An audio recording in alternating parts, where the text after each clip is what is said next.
Hello survivors and welcome to another video. In this video we're going to be checking out the War of Champions announcement which is made on the forums, and this is basically going to be a best of the best war competition, and to qualify it's going to be this weekend's cross-region war. We'll break it down, we'll go through it all, and it says on the 5th of April to the 7th of April we have an exciting new event coming to sort out which factions really are the best of the best. We're pleased to announce the War of Champions. War of Champions is an invite-only event that will pit top factions against each other in all-out war. These top factions will duke it out for exciting new rewards and the glory of being known as the top road to survival faction. So here's how to qualify. It says during the upcoming cross-region war on the 15th of March, that's this weekend, all factions will have the opportunity to qualify for War of Champions. Factions can qualify for War of Champions in two ways. The first way is your faction ranks in the #1 spot within your CRW grouping during the 15th of March cross-region war. So obviously there are 8 regions. The top faction out of those 8 regions will be invited to War of Champions. Now a lot of people may think, well, there are some pretty stacked cross-region wars, and this is the case. So you obviously will have the chance to transfer before this weekend's CRW if you really think you're coming up against 2 or 3 really strong factions where normally you'd probably beat the majority of the factions you're coming up against. However, the second way of qualifying will probably sort you out if you're one of those top factions anyway.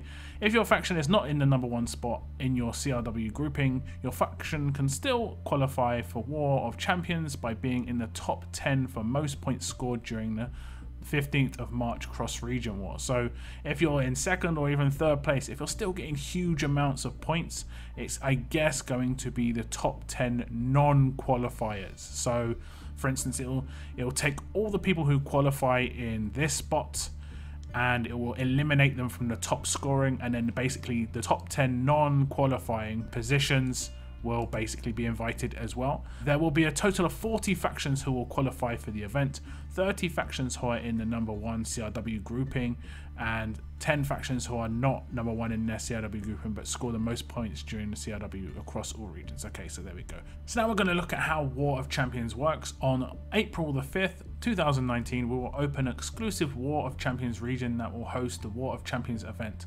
Once the region has been opened, qualifying factions can choose to transfer into the region to participate in this event. Once the war ends, players will be given a transfer key to transfer back to their original region. We will be providing more details on rewards in the coming weeks.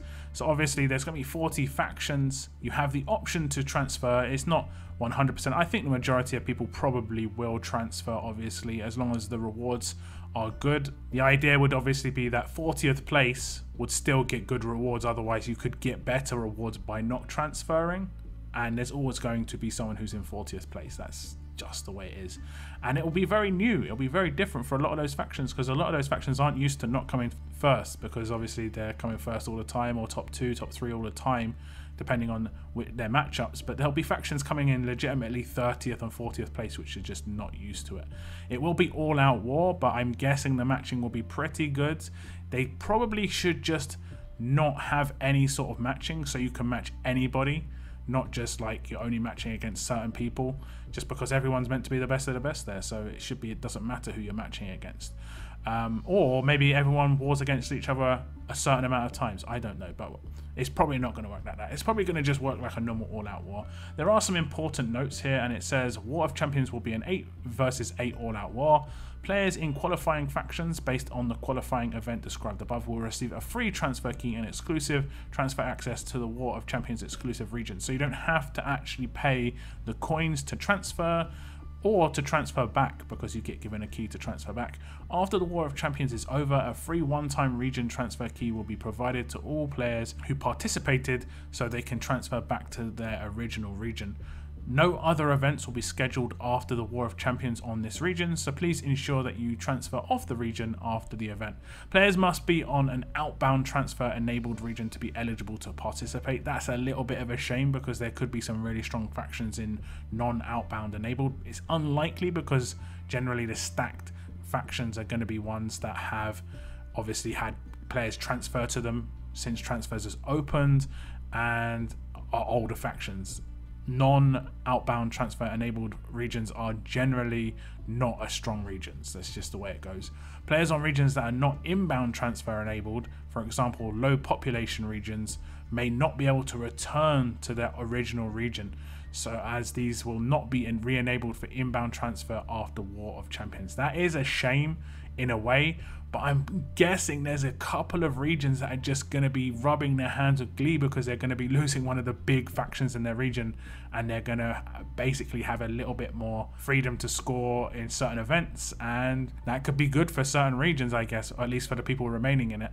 Or maybe not so good, because they'll obviously be losing people and no way of getting them back. It's hard to know.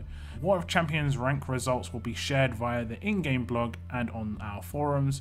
Only players who are members of a qualifying faction at the time of the 15th of March 2019 war will be able to participate in the War of Champions. If you add new faction members after qualifying for the War of Champions, the new members will not be able to participate. So that's good. So for instance, if you come first in CRW and let's say third place, who doesn't score very high, has some really strong people, you can't just recruit their strongest people. You can't start going around headhunting. That's a good thing in my opinion. I mean, you can headhunt beforehand, like anyone who's not really super strong compared to the rest might just get released and just try and bring in someone else. All 40 factions that qualify for the War of Champions will be announced shortly after the conclusion of the 15th of March CRW. Keep in mind that the information listed in this post is subject to change. There may be details that change as we get closer to the War of Champions. So it looks like there's going to be like that premium event, which isn't too bad because I'm guessing there's going to be a normal war on that weekend again, so kind of freeing it up for a lot of factions. I hope it's a CRW, so maybe some newer factions get to win CRW, I don't know.